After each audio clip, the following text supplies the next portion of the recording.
বৈদেশিক মুদ্রা আয়ের প্রধান দুই উৎস পণ্য রপ্তানি ও প্রবাসী আয় বেশ কিছু বছর ধরেই ঊর্ধ্বমুখী থাকার পর এবার দেখা গেল উল্টো চিত্র।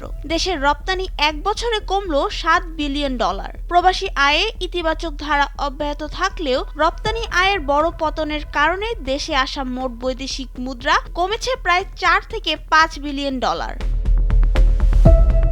পরিসংখ্যান বলছে 2024-2025 অর্থবছরে রপ্তানি ও রেমিটেন্স মিলিয়ে দেশে এসেছে প্রায় $85 বিলিয়ন বৈদেশিক মুদ্রা এবং 2025-2026 এর মধ্যে এই দুই খাত মিলিয়ে দেশে এসেছে প্রায় $81 বিলিয়ন।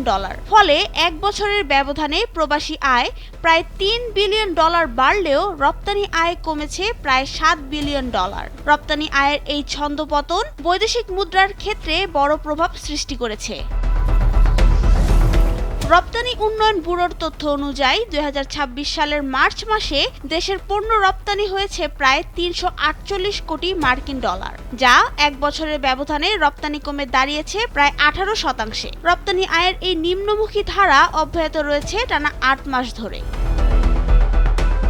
বিশ্বে চলমান নানা অস্থিরতা এই অবস্থার জন্য দায়ী বলে মনে করছেন বিশেষজ্ঞরা। যুক্তরাষ্ট্রের বাজারে অতিরিক্ত শুল্ক আরোপ, ইউরোপের বাজারে তীব্র প্রতিযোগিতা এবং বৈশ্বিক চাহিদা কমে যাওয়ার কারণে বাংলাদেশের রপ্তানি খাত চাপে পড়েছে। এছাড়া বাড়ছে প্রতিযোগিতা। চীন ও ভারতের মতো দেশগুলোর সাথে টেক্কা দেওয়া বাংলাদেশের জন্য কঠিন হয়ে পড়ছে। অন্যদিকে মধ্যপ্রাচ্য সংঘাত রপ্তানি খাতে বাড়তি চাপ তৈরি করছে।